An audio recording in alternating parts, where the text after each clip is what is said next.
fala vai começar o seu vlog de leitura de Um Estranho Sonhador. Nossa, minha terceira escolha para caminho de favoritos do Caminho Bookverso. Estou aqui com o meu Strange the Dreamer, tá? Da Laini Taylor. Eu li esse livro originalmente em inglês e pretendo fazer minha releitura em inglês. Inclusive, essa tá sendo uma experiência interessante, porque a quinta estação eu não me senti corajosa o suficiente pra pegar em inglês, tá? Vou dizer pra vocês. Porque eu queria muito catar as pistas e eu fiquei pensando se eu não ia me distrair com outras coisas das terminologias, das situações, tentando me conectar com o livro em inglês ao invés de ler em português, porque eu tinha um deadline um pouco mais apertado, tá? Foi diferente, por exemplo, quando eu fiz com Mistborn, né, que é a minha segunda leitura eu fiz em inglês. Com Strange the Dreamer, eu lembro que quando eu li esse livro em inglês, eu tive um pouco de dificuldade, e foi uma leitura desafiadora, porque a forma como a Laini Taylor constrói a narrativa dela, ela é mais lúdica. E eu lembro que o primeiro capítulo desse livro, em inglês, eu lembro que eu li, tipo, muitas vezes, porque eu ficava tipo, o quê? Só que eu li esse livro, tá, pela primeira vez em 2000 e... Deixa eu pegar aqui. Eu achei uma ficha no meio, perdida no meio desse livro. Deixa eu ver se diz aqui quando foi que eu li. Em 2018, 17. 18? Negócio apitando meu aspirador. Ignore. 2018, tá? 2018, eu tava recém começando a ler inglês, tá? Eu acho que foi o meu segundo ano lendo inglês. Terceiro? Acho que foi o meu segundo ano lendo inglês. E esse foi um dos primeiros livros de fantasia que eu me aventurei, assim, tipo, real oficial. Então foi um baque muito grande pra mim. Tirando os que eu comecei lá da... Então eu tô curiosa pra ver como vai ser a minha experiência com essa releitura em inglês. É diferente, por exemplo, de Daisy Jones, que quando eu li Daisy Jones... Daisy Jones foi em 2019 e é uma história contemporânea e o audiobook é incrível e eu já tinha tido uma experiência muito legal com aquele audiobook, então é um contexto diferente e eu acho que vai ser legal revisitar essa história e comparar a minha experiência da primeira vez que eu li, onde eu era bem mais crua em ler inglês, e desse momento em que eu tô lendo com uma carga um pouco maior, muitos livros depois, e reencontrar essa história. Eu pensei muito se eu deveria cotejar, né, e conferir a tradução em português, mas eu acho que eu prefiro fazer essas releituras tentando sempre buscar um paralelo a mais, ou uma reconexão, uma nova conexão com a minha leitura anterior, do que necessariamente para estudar ou comparar uma coisa com a outra, sendo que não é esse o propósito, sabe? Eu não quero ficar tipo, ai não, mas a construção da frase em português não quer dizer exatamente a construção da frase em inglês, sabe? Então, tá aqui. Tem algumas marcações e vamos ver como é que vamos sair com essa leitura. Bora então começar este vlog de Strange the Dreamer e reencontrar Laszlo Strange e a cidade de Weep. Eu terminei a primeira parte de Um Estranho Sonhador e eu tô chocada com o quanto a Laini Taylor fala as coisas pra gente. Tá? Bom, esse é um vlog com spoilers, tá, gente? Então se você não leu esse Sonhador, eu recomendo que você já saiba, porque eu já vou começar soltando os spoilers, tudo, tá? Todos os spoilers, especialmente porque nas primeiras 30 páginas desse livro ela já entrega completamente quem é o Laszlo e tá escrito com todas as palavras. Vou mostrar pra vocês. Tô levando em consideração aqui minha edição em inglês, tá? Na edição em português são umas páginas mais pra frente, mas na página 6 ela fala sobre ele ter uma cor diferente. Na página 11 ele fala que ele era um deus. Na página 17 ela fala que tinha uma segunda alma dentro do corpo dele. E na página 30, tá? Como se já não precisasse mais dizer mais nada, ela fala que a cor acinzentada era o seu destino. Eu fiquei tipo, sério mesmo? Tudo isso ela fala. Comecei a segunda parte, tá? Aqui na minha edição em inglês é página 86, 82, tá? Mas eu já tô na página 88. E aí o que a gente tem nessa primeira parte? A gente tem o nosso prólogo, que é um prólogo bem interessante. A gente sabe que uma jovem azul despencou, tá?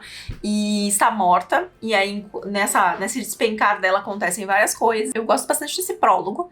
Eu acho que ele é um bom exemplo do que esperar da escrita da Laini Taylor, tá? Inclusive, se não conhece a escrita da autora, esse prólogo de Um Estranho Sonhador é um bom jeito de você compreender a essência da Laini Taylor. E aí a primeira parte é uma grande introdução a quem é Laszlo Strange, que é o nosso protagonista dessa narrativa, pelo menos de um ponto de vista, porque a gente tem pontos de vista intercalados aqui, e a gente já percebe isso quando a gente adentra a segunda parte. O Laszlo, então, ele é um órfão dessa guerra que tá rolando. Ele foi entregue ainda bebê, ele recebe um nome aleatório, e aí começa falando que provavelmente antes ele teve um outro nome, tá? Inclusive dá pra colocar talvez como a primeira das dicas, e porque ela vem junto com o fato de que ele tinha essa pele cinza, e que aí depois, com o passar do tempo, ele foi... além da pele, ele também tem os olhos cinza. Ele tem o nariz quebrado, porque ele derrubou um livro pesado em cima da cara.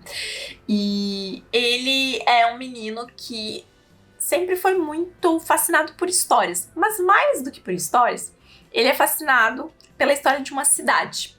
Essa cidade, quando o Laszlo tinha 5 anos, ele viu o nome dessa cidade desaparecendo num passe de mágicas. O que isso significa? Significa que antes ele sabia o nome dessa cidade. E de repente ele não consegue mais falar o nome de verdade dessa cidade. Ele só consegue chamar de Weep, que, se eu não me engano, ficou Lamentos, né? E aí ele fica fascinado por isso, apesar de ele receber várias reprimendas, e ele faz meio que da vida dele, nos próximos 15 anos, porque ele tá com 20 anos quando essa história começa, estudar sobre essa cidade e entender o que aconteceu com essa civilização, de onde as pessoas traziam coisas estranhas e traziam riquezas, e essa cidade perdida no meio do deserto, e as pessoas que iam em direção a essa cidade nunca voltavam.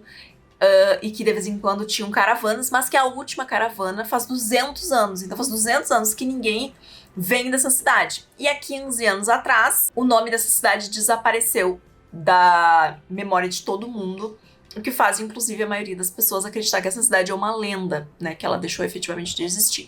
Então, por exemplo, coisas que o Laszlo vai atrás, que a gente vê a partir do segundo capítulo, é que ele vai acabar sendo adotado por uma biblioteca. Então ele se torna uma pessoa dentro dessa biblioteca, e ele encontra recibos das coisas, das trocas comerciais que aconteciam entre a cidade e as pessoas, e as pessoas ficam, não, mas isso é fantasia, né? Então ele acaba se tornando um grande estudioso dessa cidade, que ele sabe no coração dele que existiu de verdade, mas que as pessoas ao redor não acreditam.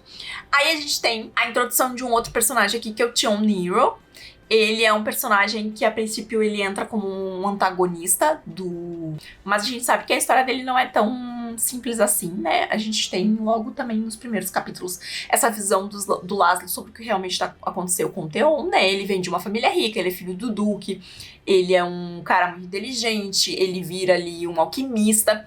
E ele tem que descobrir... Ele fez a primeira transmutação dele aos 13, 14 anos... E agora espera-se que ele consiga aprender a transmutar tudo em ouro. E de uma forma ou de outra, o Laszlo acaba sendo a pessoa que ajuda ele nessa missão, mesmo que não receba nenhum crédito, e faça com esse garoto, trate ele até com um certo desprezo ali. Então eles têm uma relação complicada, mas que... enfim, a gente vai ter mais desenvolvimentos disso daqui pra frente. E um belo dia, Laszlo está vivendo a vida dele, e o Theon entra e pede todos os livros dele, tudo que ele já escreveu, todas as palavras dele, né? E aí o cara da biblioteca fica tipo, mas o que você quer, né, com os escritos desse garoto? Que na verdade é toda a pesquisa do Laszlo sobre essa cidade. E não é à toa, né, que ele pede, é porque ele sabe que tá vindo uma caravana dessa cidade. Essa caravana chega, a gente é introduzida ao... Ai, como é que é o nome dele? Eu adoro esse personagem. O Ariel Fane, tá? Eu adoro ele. Eu acho esse personagem um personagem muito interessante. E ele tá ali em busca de pessoas, depois de todos esses anos, pra levar pra essa cidade e recuperar alguns conhecimentos que foram perdidos depois de todos esses anos, depois de 200 anos de isolamento no mundo, porque eles passaram por um conflito, enfim, ele dá uma breve explicação ali.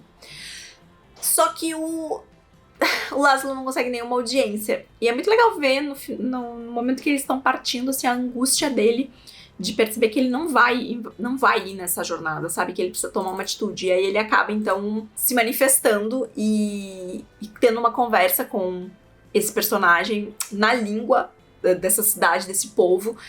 E com isso chamando bastante atenção. Tem um momento que eu acho super triste, que é a hora que o Tion fala, Tion ou Taeyon, não sei como é que você pronuncia aí, fala as exatas palavras que são do Laszlo, né? Que, tipo, ele sentiu no coração dele, né? O nome da cidade desaparecendo. E o Tion fala como se fosse algo dele, quando na verdade é algo do Laszlo, né?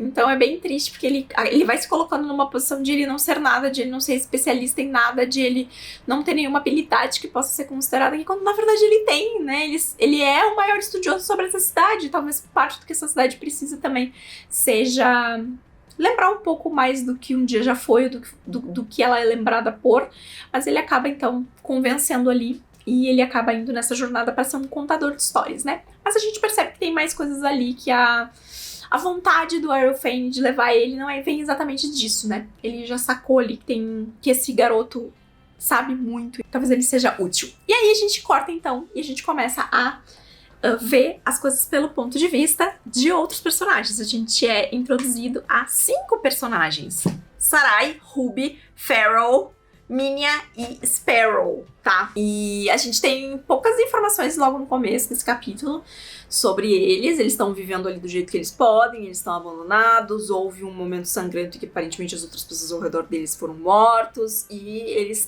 são adolescentes, e eles estão vivendo ali já tem um tempo nessa determinada situação, tá?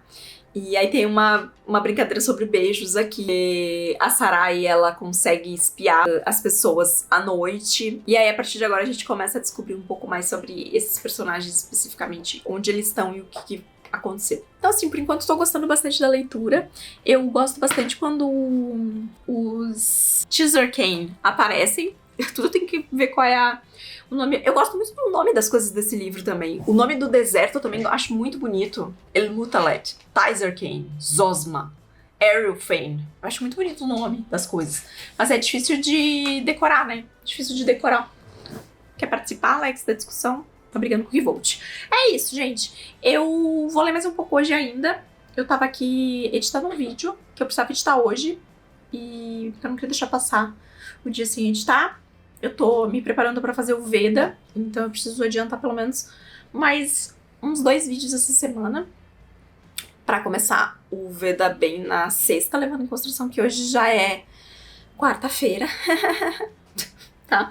Então eu quero adiantar mais um vídeo amanhã, e a minha leitura provavelmente vai se estender além do mês de março. Não era a minha intenção, mas eu acho que eu vou ter que carregar pelo menos 1 ou 2 dias dentro de abril, mas tá tudo bem, tá? O meu abril por enquanto tá bem ok, então vamos lá. Eu não vou poder entrar muito tempo hoje com Strange the Dreamer, mas por enquanto a leitura tá sendo o que eu esperava que ela fosse ao reencontrar, assim. Eu acho a primeira parte do Laszlo encantadora, eu acho que é uma excelente apresentação desse personagem, a gente já consegue se apaixonar por ele, e ele se colocando como esse garoto, que já não é mais um garoto, né, porque ele tem 20 anos, mas ele se colocando como essa persona sonhadora, e das coisas que ele acredita, e do quanto ele se esconde, ele tem tanto potencial. É muito, muito legal de ver. Sabe aquela pessoa otimista que falou com vocês na quarta? Eu acho que, inclusive, eu gravei do mesmo jeito, né, assim, meio errado. Acho que eu devia organizar, né, pra gravar. Será que eu não devia organizar pra gravar? Devia, né? Putz, peraí que eu vou organizar pra gravar. Eu tava toda desorganizada, resolvi me organizar pra sentar e gravar, porque senão ia ficar muito esquisito o take, tá? Eu andei mais um pouco, tá? Deixa eu ver onde é que eu tô, essa altura do campeonato, que nem eu sei mais o que tá acontecendo com a minha vida, tá? Sabe aquela pessoa otimista que falou com vocês quarta, que falou tipo, nossa, super vou ler? Não, capotou. Quarta não leu uma palavra mais do que aquilo que já tinha lido. Ontem leu pouquíssimo, e eu ainda não cheguei em 50% do livro, tá? E hoje é sexta-feira. Tamires, tá tudo bem com você? Mais ou menos. Mais ou menos, tá? Eu tô no capítulo 27. 27, tá? Que é o capítulo em que a Sarai encontra o Laszlo, tá? Vamos lá. Pelo que a gente passa? A gente passa pela introdução, então, dessas crianças, né? Esses filhos de deuses, tá?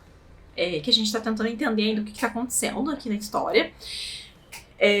Aparentemente, o que a gente sabe até o momento, que a gente sabe aqui sendo bastante, como é que eu vou dizer assim, cínica, eu já terminei de ler essa história, é que houve um massacre há algum tempo atrás, onde esses deuses e os filhos desses deuses foram mortos e que sobraram esses 5 que estão vivendo escondidos nesse local, tá? E aí a gente conhece ali eles, um pouquinho mais sobre eles, e a gente volta pro ponto de vista do Laszlo. Eu gosto bastante desse ponto de vista do Laszlo na estrada, porque mostra o quanto ele mudou sem ter mudado a essência dele. E eu acho que isso é uma forma de apresentar a mudança nos personagens que é muito interessante, sabe? Você consegue ainda reconhecer a alma sonhadora desse personagem, mas ele tá num cenário diferente, vivendo coisas diferentes, com uma postura diferente, uma postura até física diferente, mas ele continua a mesma pessoa que ele foi introduzido pra história. E eu acho que isso fala muito, não só sobre o Laszlo, mas fala sobre a Laini Taylor, tá? Porque a gente não passou tanto tempo assim com o Laszlo pra conhecer ele tão bem assim, né? Em teoria, a gente leu poucas páginas do ponto de vista desse personagem. Só que a gente já conhece ele a ponto de reconhecer ele, de perceber que na essência ele é aquele personagem ali que tá conversando com a gente, mesmo que agora num cenário diferente. E eu acho isso particularmente incrível, né? Pra mim, o Laszlo foi um personagem apaixonante desde o começo. Eu gosto muito da figura que ele representa aqui na história, sabe? Desse garoto que encontrou paixões em locais inesperados, que mesmo abandonado, mesmo sem saber a sua origem, os seus pais, mesmo sem receber atenção, as partes... A gente tem uma parte aí das crianças de novo, lá com a Sarai, e depois a gente volta pros Laszlo. E nessa segunda parte do Laszlo, onde ele tá falando que tipo, ele nunca teve uma mãe, ele nunca conheceu uma mãe, e aí ele tem as interações com a mãe do Errol Fane, é muito... Tipo assim, ao mesmo tempo em que é triste, é tipo super quentinho no coração ver ele tendo essas experiências e a forma como ele passa isso de uma forma super leve, sabe? Porque esse é um personagem que as coisas que ele passou e a forma como ele foi tratado, podia facilmente ele ser descrito como um personagem mesquinho, como uma pessoa aqui que não vê as coisas boas, como quem despreza muitas coisas. Mas não, o Laszlo, ele tem um coração bom, ele acredita em histórias, ele acredita na mágica e isso faz dele uma pessoa muito querida, sabe? Então eu gosto muito, muito, muito desse personagem, do que ele representa dentro da história, tá? Ele virou um dos meus personagens favoritos. Onde eu parei, eu tô vendo a Sarai encontrar o Laszlo, e acho que uma das únicas coisas que eu não gosto desse livro é o Insta-Love, mas eu super entendo também o fato de que, assim como ele se apaixonou por aquela mãe que foi colocada ali no caminho dele, ele também vai se apaixonar pela primeira menina que dê atenção pra ele, sabe? Então... é um Insta-Love que vem de onde muitos Insta-Loves vêm também, né? Se a gente for parar pra pensar, que é da primeira vez que alguém olha para outra pessoa com um olhar romântico, né? Porque eu não consigo compreender ou aceitar, às vezes, o Insta-Love que ele vem da... a garota popular, o garoto popular, que pode ter qualquer pessoa, mas fixa naquela pessoa, sabe? Mas o Insta-Love que ele parte do cão na chuva, da teoria do cão na chuva, que é a primeira pessoa que fizer carinho ele vai vir abanando o rabo, ela é muito funcional, tá? Eu não necessariamente gosto, mas aqui é funcional, tá? Então a gente vai chegar nesse momento, quando ele conta sobre a suposição, né? Porque a gente tem aquela personagem que é uma ladra, uma criminosa, enfim, que eles estão levando pra escalar. O Errol Fane não conta, ele só deixa pra contar o que realmente ele precisa, o que aconteceu. Quando eles chegam lá, né, que eles enxergam a situação, que eles cruzam pelo local ali onde tem os ossos de todos aqueles que tentaram entrar naquela cidade, e aí eles veem aquela coisa parada, sombreando a cidade, que ele é o objetivo então, né, destruir aquilo, mover aquilo, pra que tire essa sombra dessa cidade. Tem essa menina então, e ela tá fazendo as apostas, né, e o Laszlo conta uma história aqui, né, sobre esses anjos que vieram e nananana, e aí ele conta uma versão de história que não é exatamente a versão, né, da situação, mas é uma versão muito parecida com o que realmente aconteceu. Inclusive é interessante a gente prestar atenção nessas coisas, porque a outra série da Laini Taylor tem anjos, tá? Feita de fumaça e osso. E em um certo momento dessa história a gente tem um crossover, tá? das duas histórias. Não é um crossover que você precisa, tipo, ai, eu super preciso ter lido a trilogia Vida de um Filme Macioso, não. Em Musa dos Pesadelos, ela menciona uma coisa que aparece no outro livro. Então, se você tiver lido, você vai pegar. Se você não tiver lido, você não vai pegar. Mas você pode identificar como algo que, quando você for ler Feita de Fumaça, você vai entender do que ela tava falando e vai pensar, nossa, mas lá ela tava falando sobre isso aqui? Sim, lá ela tava falando sobre isso aqui. Então, essas menções, assim, são interessantes da gente ir pegando. E eu gosto de ver essa nova configuração, assim, do Laszlo, contador de histórias. A hora que ele começa a contar pro Errol Fane, né, que ele, tipo, começa a encenar uma história de como ele estaria contando.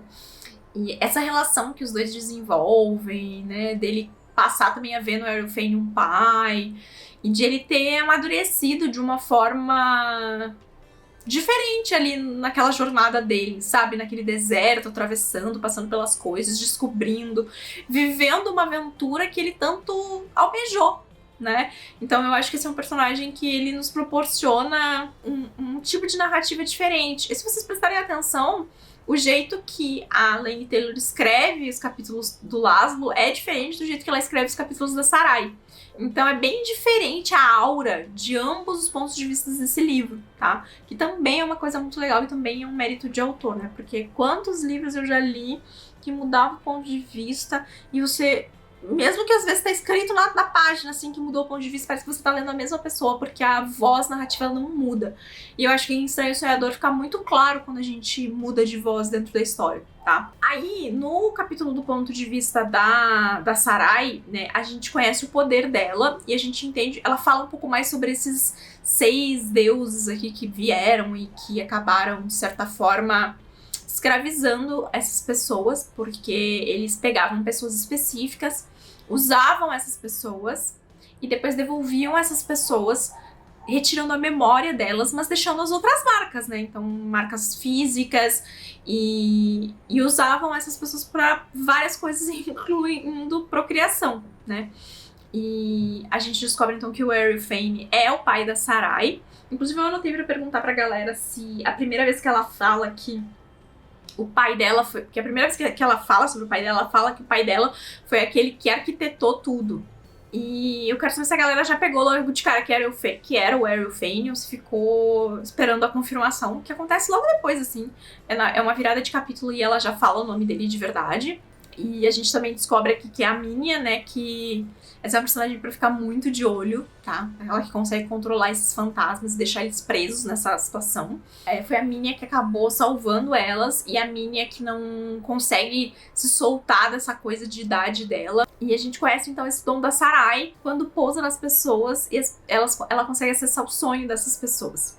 E aí ela consegue, ao entrar no sonho de alguém, alterar este sonho. Então a gente descobre que aquele, por exemplo...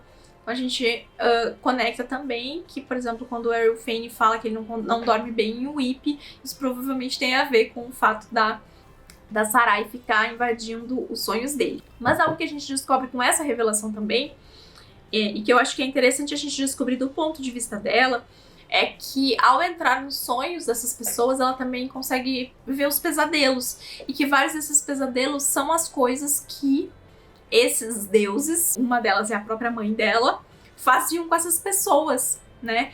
Então, o capítulo onde ela fala isso, ela fala que ela passa a entender um pouco por que certas coisas aconteceram, que ela passou a entender por que certas coisas aconteceram, né? Por que aquilo aconteceu. Mesmo que ela tenha sido a vítima. Eu não falo aqui no sentido de, tipo, perdoar, mas ela entender, sabe? De você pegar a lógica por trás da situação. Que o que aqueles deuses estavam fazendo, independente de ser a mãe dela ou não, eram coisas muito cruéis com essas pessoas, né? E que ficaram marcadas, tanto que tem pessoas tendo pesadelos pra sempre por causa das coisas que viveram, que são coisas que às vezes não se manifestam conscientemente por causa do apagamento da memória, mas que acaba se manifestando no nosso subconsciente, porque o sonho é uma das formas que o nosso subconsciente gosta de se manifestar. Então eu acho isso interessante. Ela ainda assim faz essa perturbação. Eu gosto que ela fala que, tipo, ela não conseguiu quebrar o pai dela, né, o Errol Fane, que ele nunca derramou nenhuma lágrima, mas do ponto de vista do Laszlo, a gente sabe que ele fica, sim, perturbado com esses sonhos. Mas eu acho que uma coisa interessante de observar aqui é que, diferente da vibe passada por outros personagens, ou por outra personagem, a Sarai não tem uma vibe muito grande de maldade. Então, assim, ela até tenta, ela até faz, ela até cutuca os pesadelos de algumas pessoas, mas ela parece uma personagem que ela entende uma linha de limite ali, que às vezes ela não cruza tanto essa linha, sabe? Então eu gosto de observar isso nela. E com o retorno, então, dessa comitiva, né, porque eles já chegaram aqui, eles estão preocupados. Ela começou ela, né, dormir e ter sonhos. Eles estão preocupados que eles vão descobrir que eles estão lá em cima e com isso vão matar eles, né, porque em teoria eles não sabem que houve a sobrevivência dessas 5 crianças que estão sobrevivendo a duras penas lá em cima, né. Eles têm ali as fantasmas que cuidam deles, mas eles estão sobrevivendo a duras penas. E é isso, sim, eu tô nesse momento. Eu me divirto muito. Eu confesso que eu fico muito mais fascinada pelos capítulos do Laszlo do que eu fico pelos capítulos da Sarai. Eu acho que os capítulos da Sarai são capítulos que nos dão boas informações, especialmente sobre essa questão dos deuses aqui, do que tava rolando nesse local, e sobre esse acontecimento, né, que mudou as coisas em Whip. Mas é a voz do Laszlo que pra mim é encantadora, né? E eu acabei de entrar então nessa parte em que a Sarai tá vendo o sonho dele, que é um sonho diferente, é um sonho vívido, é um sonho colorido, é um sonho cheio de vida, muito diferente dos sonhos que ela tá acostumada a encontrar nessa cidade. Então isso chama muito a atenção dela. E eles não cruzaram olhares ainda, eu acho que eu tô, tipo, na página em que isso acontece. E eu acho que essa é uma parte legal de acompanhar, especialmente porque eu acho que pode dar uma impressão errada num primeiro momento. Porque antes dela avistar o Laszlo, ela avista o Tion, né? E ela fala sobre ele ser belíssimo e com os cabelos dobrados, nananã. Então, a hora que eu acho que ela descreve ele, passa uma coisa de tipo, ih! Mas quando a gente vê as interações dela com o Laszlo, já dá pra perceber. É muito fácil pra quem, né, esse olho dela vai virar, especialmente porque é um sonho completamente diferente do que ela tá acostumada a encontrar, né, e isso, ela enquanto uma pessoa que vive dentro desses sonhos, grande parte da vida dela faz parte de...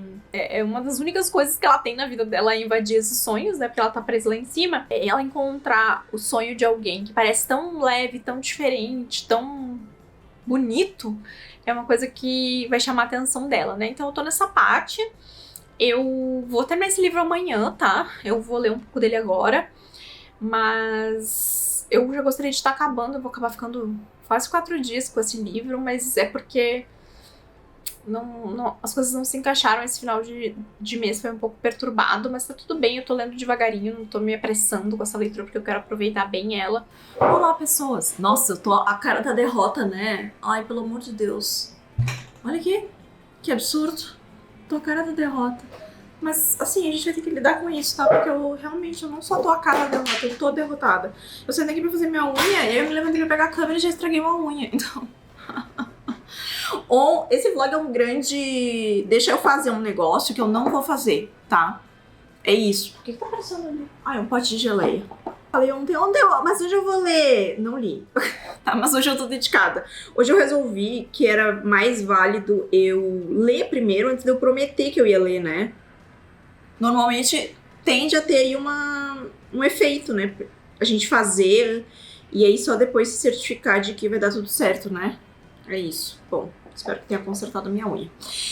Eu estou na página 417 desse livro, que é capítulo 49, tá? Então, várias coisas já rolaram, tá? Então, vamos por partes. Primeiro de tudo. Primeiro, esse rolê, que não é Vespa e Mariposa. Segunda coisa. Eu passei por todo o encontro, Laszlo e Sarai. Eles foram lá pra cima no negócio. Eu acho incrível a descrição desse negócio, né? De tipo, o serafim com as asas abertas e o nananana. Eu acho muito legal, tá? A menina tava querendo que Sarai matasse o pai, né?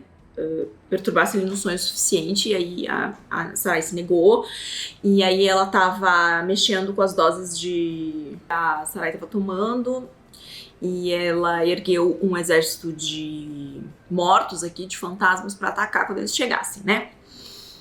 E aí a Sarai acaba entrando no sonho do Laszlo. O Laszlo tinha visto uma pintura, uma tapestaria. Agora eu não lembro se era uma pintura ou uma tapetaria. Como é? Ai, gente, eu não sei mais nem falar direito, aparentemente, tá? Então, só acompanha. Você sabe do que eu tô falando. Ele viu lá o negocinho, onde tinha um negocinho que aparecia a mãe, né, da Sarai. E aí ele acha que aquela que ele tinha visto, então, no sonho, era a mãe da Sarai, não a Sarai.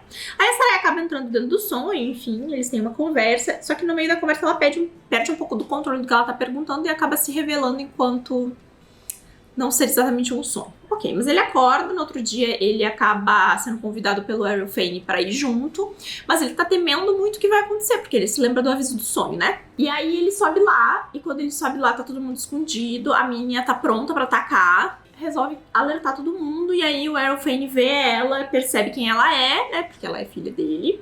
Eles conseguem escapar, e aí quando eles descem, eles resolvem não contar nada pra ninguém, porque eles precisam decidir o que eles vão fazer. Aí, o Laslinho fica esperando ela no sonho e enquanto isso a Minia está atormentando Sarai, né? Eles têm todo aquele rolê do sonho e eu achei tão bonito. Eu cancela falando que eu não tinha gostado do romance dos dois. Cancela. Dá pra cancelar? Cancela. Agora eu sou Team Laszlo e Sarai. Sou Team Laszlo e Sarai. Tá tudo bem? Eu sei Team Laszlo e Sarai? Cancela meu ranço. Ranço cancelado. Por enquanto, tá? Capítulo 49, o ranço tá cancelado, tá? Esquece que eu reclamei do Insta-Love. Acho que foi super bonitinha a cena. Ai, que fofinhos, tá? Deixa eles. Não encosta neles. Engraçado. E aí a parte dele, tipo, ai, você dorme aqui no meu sonho, então, já que você não tá conseguindo dormir. Ai, o Laszlo, né? Ele é um lordzinho. Enfim, tá? Essa releitura fazendo eu gostar do romance Laszlo e Sarai, que não passou no teste da primeira vez que eu li. Não sei, de repente eu tava muito rançosa da primeira vez. Me conta aí embaixo se você torceu por esse romance ou não, tá? Se você não torceu, relê. Vai que acontece a mesma coisa com você. Ah, pode acontecer, não sei. Hoje eu acordei meio soft, eu não sei o que rolou, eu sei que todo o capítulo do sonho dele eu tava, ai, que bonitinhos os dois. Eu não sei porquê, mas eu tinha muita sensação de, tipo, ele já tinha ficado super mega ultra fascinado da primeira vez que ele viu ela. E ele fica, mas não é romanticamente, né? Romanticamente ele fica definitivamente na hora que eles estão lá juntos no sonho. Já teve várias dicas, né? Também. Do rolê do Laszlo ficar encostando no... Vocês estão entendendo como tá difícil? No metal lá, numa substância lá que compõe todo o rolê, e ele ficando cinza, e ele conseguindo mexer no sonho, e ele, quando ele entra lá naquele rolê, ele ficando azul. Bom, assim, se aqui você já não matou, o que... Não sei. E aí a gente tem uma conversa que é legal também, que eu queria ressaltar aqui. Primeiro, o Laszlo também descobre o rolê das crianças, né? Porque ele não tinha ficado sabendo disso ainda, né? Não tinha sido revelado que além de massacrar esses deuses, eles tinham massacrado esses bebês, essas crianças. E aí o capítulo 48, ele termina exatamente com a grande pergunta, que é, o que esses deuses estavam fazendo com essas crianças, né? Por que eles estavam procriando? E aí eu acho que toda essa parte aqui desse livro leva a gente a se perguntar se realmente... Porque assim... A gente tá vivendo a era, tá? Nesse momento em que eu tô gravando esse vídeo, faz uma semana que o Will Smith deu um tapa no Chris lá, alguma coisa no Oscar, tá? Então a discussão essa semana foi: não pode responder com violência, tá? Então aqui, assim, a nossa primeira sensação é... A galera humana aqui, o Ariel Fane, foi lá e fez o que ele tinha que fazer, já que eles estavam sendo sequestrados e estuprados e perdendo completamente o controle sobre si e suas mentes e seus corpos para satisfazer esses deuses, tá? Então eles foram lá e mataram todo mundo, tá? Então, ponto para os humanos. Porém, quando você adiciona a equação de esses humanos mataram dezenas de bebês em seus berços, dá aquela assim, mas será que precisava mesmo? Então já coloca essa situação numa posição de, pera, talvez deveria ter tido uma outra atitude aqui.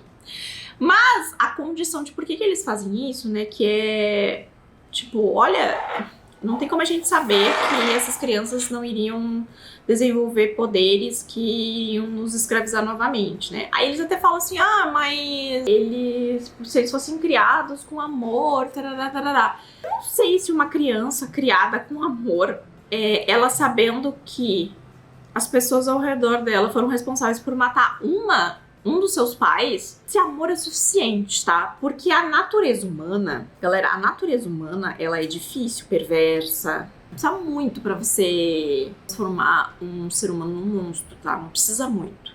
Tem gente que não tem motivo nenhum pra ser ruim. Imagina você descobrir que você tá vivendo com as pessoas que mataram um dos seus pais. Pra começar a conversa, ninguém tinha que ser escravizado aqui, tá? E aí sim, eles podiam ter dado uma chance pra esses bebês, mas e aí, o que ia acontecer? Enfim, tá? Não existe resposta. Acho que não existe resposta certa, tá? Então, o Laszlo, ele descobre isso, ele fica com a cabeça dele muito tumultuada, e eu acho que essa é uma situação de conflito aqui dentro da história que eu gosto bastante. Por que eu gosto bastante? Porque eu descobri que eu gosto dessa situação onde não existe... Como eu vou dizer assim? Onde a história caminha pra uma área meio cinza, tá? Que não é tipo o lado ruim e o lado bom. É uma confusão de pessoas cometendo erros pra justificar erros que geram mais erros e a gente nunca chega lá. Sabe por que eu gosto disso? Porque isso tem muito mais a ver com a nossa realidade do que tem com contos de fadas, entendeu? A gente lê muita história de tipo, ai, o mal foi derrotado e agora o povo vai viver feliz para sempre. Só que isso nunca é real. Tanto que um dos motivos pelos quais eu gosto de sempre ver um pouco depois, entender como aquela sociedade ficou, né? E essa é uma coisa que a gente nunca para pra pensar, né? Mas quando se ganha, sei lá, a revolução, ai, ganhou a guerra, agora todo mundo vai ser feliz. Não é todo mundo vai ser feliz. A pessoa que vai estar no poder vai ser melhor, mas as pessoas que estavam passando fome, as pessoas que seguem na pobreza, essas pessoas vão seguir existindo nesses mundos que a gente fecha os livros, sabe? Porque a gente vê o nosso personagem favorito das histórias vencendo e a gente esquece que esse personagem vencendo significa que aquele mundo, de repente, está completamente consertado. Tá? Então eu gosto dessas histórias que elas vão um pouquinho além. Mas além de gostar muito desse tipo de história, eu também gosto desse tipo de história em que a gente fica em conflito, em que as atitudes feitas pelo lado bom, tá? Elas também são questionáveis. Porque essa é a essência da nossa realidade, galera. Esse é um sentimento que prevalece na nossa existência, porque heróis não podem errar, tá? Mas heróis erram, porque heróis são pessoas, tá? Então, eu gosto muito, e não são tantos os livros que têm isso, tá? Strange the Dreamer é um desses livros, que às vezes a gente não sabe se a gente tá do lado certo. Mas o que eu ia dizer é que a gente teve uma conversa legal do Tyone Nero, né? Porque o Laszlo vai lá e ele entrega. O Laszlo percebe que o Tyone tá meio adoentado, enfim, porque ele tá tirando o espírito, né? Daí o Laszlo se oferece, porque o Laszlo tem um coração bom e o Tyone ele não consegue compreender isso, né? Sabe quem é o Laszlo? A Juliette. O Laszlo é a Juliette. O Laszlo é a Juliette. É isso, entendeu? Ele é bonzinho, ele tem o coração bom, ele não se preocupa que o Theon tirou sarro dele, roubou os livrinhos dele, que não deu crédito pra ele. Ele é bom, entendeu? O Laszlo é bom. Laszlo, Juliette Strange, tá? E aí ele acaba tirando o espírito do Laszlo. Eu achei muito engraçado, porque o Laszlo fala assim, na hora de descrever, né, a lei inteira, ele fala assim, tirou, não foi na veia do sangue, foi na veia do espírito. E eu fiquei, nossa, eles têm uma veia de espírito. Enfim. Mas aí o que acontece? O Laszlo, sendo quem o Laszlo é, que, como eu falei, eu espero que os autores vocês já tenham entendido, esse espírito do Laszlo vai ter muito mais efeito que o espírito de Tyone Nero, tá? Porque ele não tem os elementos necessários no espírito dele, enquanto o Laszlo tem, tá? Então é isso, eu tô entrando aqui na reta final do livro, balbuciei horrores, espero que tenha feito algum sentido esse take, mas é isso. Eu não sei se eu vou necessariamente falar com vocês antes de eu terminar, apesar que, deixa eu ver, não, faltam 120 páginas, de repente eu só vou ler as 120 páginas e depois a gente faz um wrap-up a respeito da história. Mas eu tô gostando bastante, estou super envolvida. Tem uma partezinha que vou dizer assim pra vocês, eu acho que a segunda remessa acho que na parte 2 de capítulos, da Sarai com os outros adolescentes ali. Sabe, eu fico tipo... Mas, ok, tá? Eu fico muito mais interessada pelo ponto de vista do Laszlo, mas tudo bem também, não tem problema. Foram alguns capítulos só que eu fiquei meio... Então, vamos lá. Vamos lá, que ainda temos muitas coisas para serem reveladas. E essa altura do campeonato, quantas pessoas também já se esqueceram do prólogo desse livro, que começa com a menina despencando do céu? Várias, né? E aí no final vai ficar todo mundo, meu Deus, como assim? E tava na primeira página do livro, literalmente. Bom, deixa eu terminar aqui, porque já era pra eu ter terminado esse livro 3 dias atrás e eu não. Então hoje eu vou terminar. Sabe o que é curioso sobre esse livro? Eu me lembrava, diferente, por exemplo, de outros livros, eu acho que provavelmente é porque, sei lá, de todos os favoritos que eu li, que eu estou relendo para Caminho pro Universo, esse seja o que eu li mais recentemente. Faz sentido, né? Não é uma coisa assim, uma ciência muito difícil da gente chegar a uma conclusão. Mas eu acho que O Estranho Sonhador é um livro que eu menos tinha coisas que eu não lembrava, mas definitivamente aconteceu uma coisa na história que eu não me lembrava. E aí foi muito engraçado, porque eu conversei com você sobre o Tion ter ido confrontar o Laszlo, né? E imediatamente depois disso, né? Inclusive no fechamento do capítulo fala sobre o... Eu não vou lembrar o nome dele, mas o cara dos explosivos, que ele tava assistindo o Tion, né? Eu tinha esquecido completamente que era ele que desencadeava todo o final do livro. Eu tinha esquecido completamente que era esse personagem que desencadeava todo o final do livro. Porque ele é tão aleatório dentro da história, tipo, ele tem 1 ou 2 cenas em que ele conversa efetivamente com alguém, que é muito doido pensar que ele é grande responsável por coisas que acontecem no final, né? Mas aí ele vai lá, então, fazer o rolê, e aí é ele que acaba fazendo o negócio lá explodir, e aí o troço começando a desabar, porque na verdade ele não tava... Como é que é? Ao invés de estar o negócio do Serafim de ir embora, ele na verdade estava fazendo com que flutuasse, estava ancorando a flutuação. E aí a hora que o cara quebra, começa a despencar. Esquecido que era esse acontecimento que desencadeava tudo. E aí a hora que aconteceu, eu fiquei, meu Deus, é isso! E aí, sabe qual foi a outra coisa que eu também não me lembrava? 100%, era do rolê do nome. Quando eu comecei a ler o livro, eu pensei assim, nossa, mas o que foi mesmo que roubou o nome dessa cidade? Porque, obviamente, eu me lembrava que tinha a ver com o fato deles terem feito a carnificina lá.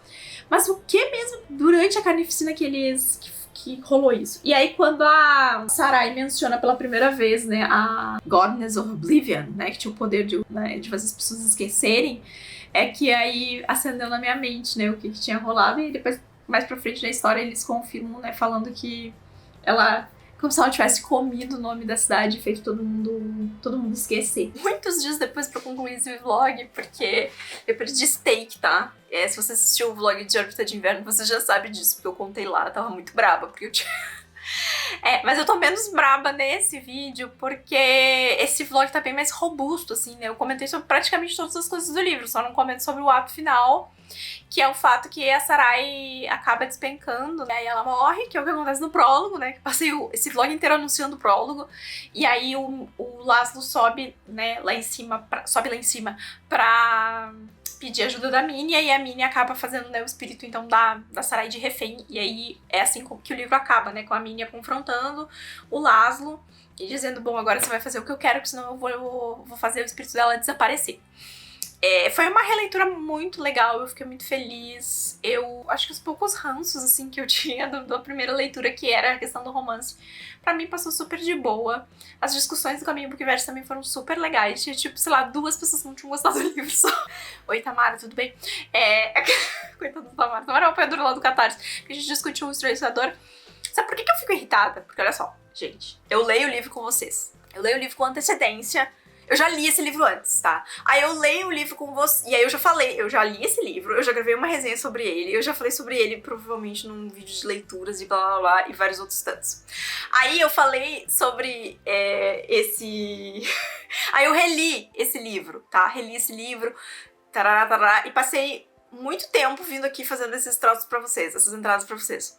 Aí eu já discuti esse livro com o Catarse, já discuti esse livro na Twitch, eu já tinha discutido esse livro aqui no vlog, então eu tenho que voltar de novo, e eu ainda gravei um áudio intermediário, e eu ainda tive que gravar um vídeo de Duologias, onde eu falei sobre isso. Então, tipo assim, pelo menos 10 vezes eu já tive que sentar e sintetizar esse mesmo raciocínio aqui pra passar, sabe? E eu sei que, tipo, as 10 vezes foram vistas por pessoas diferentes, ouvidas por pessoas diferentes, em momentos diferentes.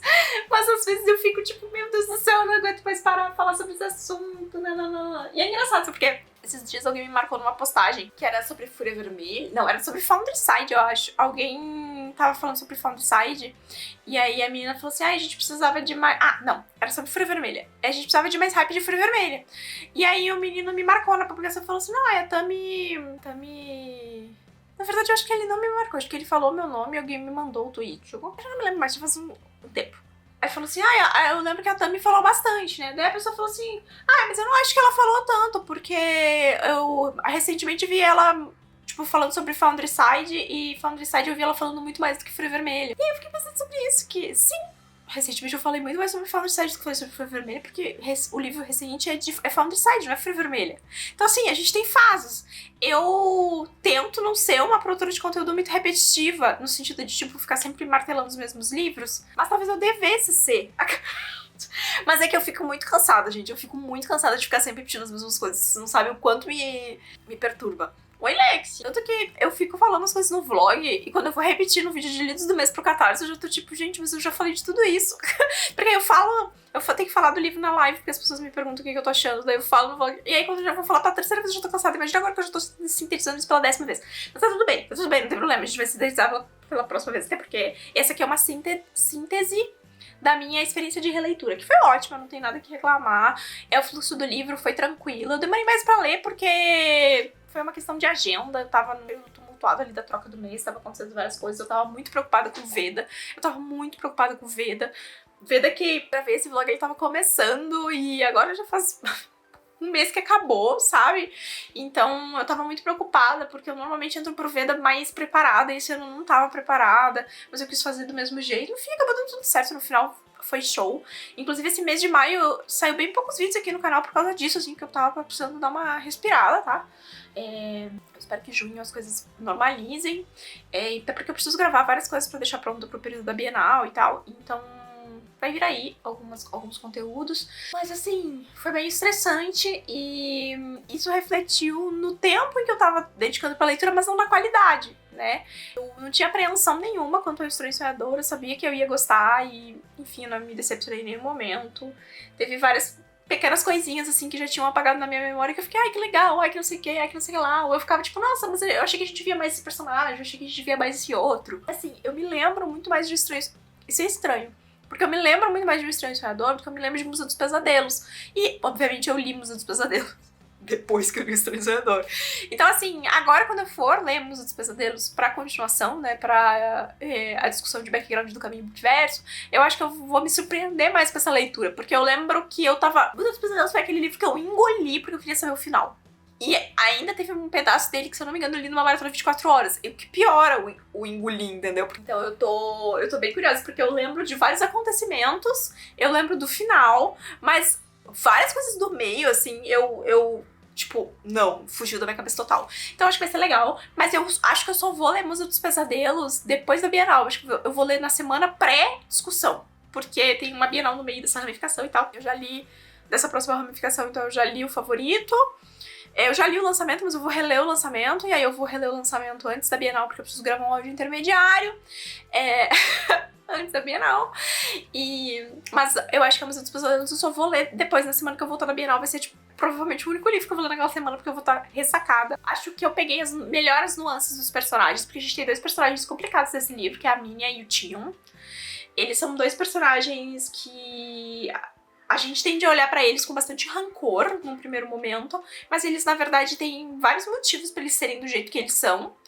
E acho que se você der uma atenção em pensar um pouco os motivos e não só o fato de em quem eles estão infringindo o reflexo desse problema deles, eu acho que é fácil de entender. A Minha tem as coisas dela, o Tion tem as coisas dele, e eles são reflexos da forma como eles foram tratados pelas pessoas ao redor dele, ou pela falta de pessoas ao redor deles, né? Mas são personagens que vão crescer em Musa dos Pesadelos, então curiosa, inclusive, pra ver como é que vai ser, como é que eu vou visualizar essa progressão, tá? Tu quer tanto aparecer? Tu quer tanto aparecer, meu amor? Eu te mostro na câmera, minha bichinha.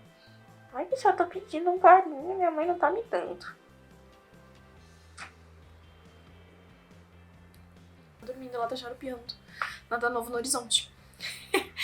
Que mais?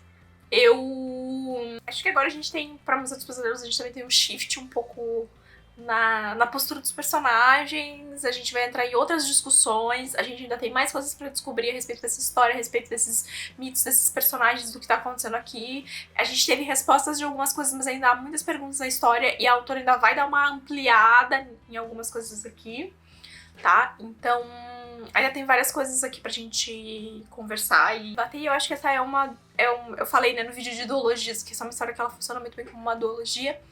E eu tô bastante curiosa pra voltar pra Museu dos Pesadelos, então, e reconcluir essa série, tá?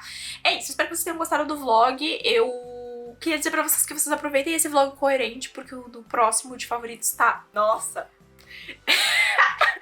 Tá o caos, tá? Tá o caos. Tive a oportunidade de fazer um vlog pé por pé de tudo que tava acontecendo na história e eu não fiz.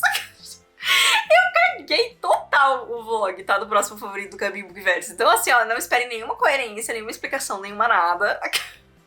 Assistam a discussão quando ela acontecer, porque não vai estar rolando, tá? Como eu já gravei o vlog, eu já sei que a coerência não existe, tá? Então, eu tô avisando com antecedência pra vocês se prepararem. E é isso, tá? E, enfim, tá? Momentos de tensão. Tá? Mas vocês vão entender a hora que vocês virem o surto do vlog de por que eu não consegui ter coerência nenhuma, tá? Mas tá tudo bem. Eu espero que vocês tenham gostado, espero que Last tenha conquistado o coração de vocês, ou pelo menos que tenha sido uma leitura agradável aí, conhecer essa história. Me conta aí embaixo se você participou, se foi sua primeira vez lendo Laini Taylor, se você vai ler agora Museu dos Pesadelos, ou se você tá aqui só pra relembrar alguns detalhes dessa história, tá? Eu sigo amando Estranho Sonhador, inclusive eu acho que eu comentei no vídeo do vlog do próximo Favoritos que A Quinta Estação e O Estranho Sonhador são livros que, após uma primeira releitura, né, uma segunda leitura, uma primeira releitura, são livros que hoje eu tenho plena consciência de que eu posso reler ele várias vezes na minha vida, que eles vão me entregar o que eu preciso, sabe? É um pouco diferente do sentimento que eu tenho com Eu Te Darei o Sol. Eu não pegaria pra reler Eu Te Darei o Sol de novo, pelo menos num futuro, sei lá, próximo de 10 anos, de repente mais pra frente, mas eu não consigo me ver tanto lendo Eu Te Darei o Sol no futuro próximo, mas eu poderia agora pegar O Estranho Sonhador e começar a ler de novo, sabe? E eu acho que essa sensação ela é muito legal, e eu acho que é importante a gente saber quais são esses livros pra gente, sabe? Esse livro é assim pra mim, tá bom? E espero que tenha se tornado assim pra alguns de vocês também. É isso, gente! Deixa seu joinha aqui embaixo, tá? Se inscreve no canal se você for novo por aqui, confere a nova ramificação que saiu aí, e vai descobrir quais são os próximos livros que vamos ler juntos. E a gente se vê no próximo vídeo.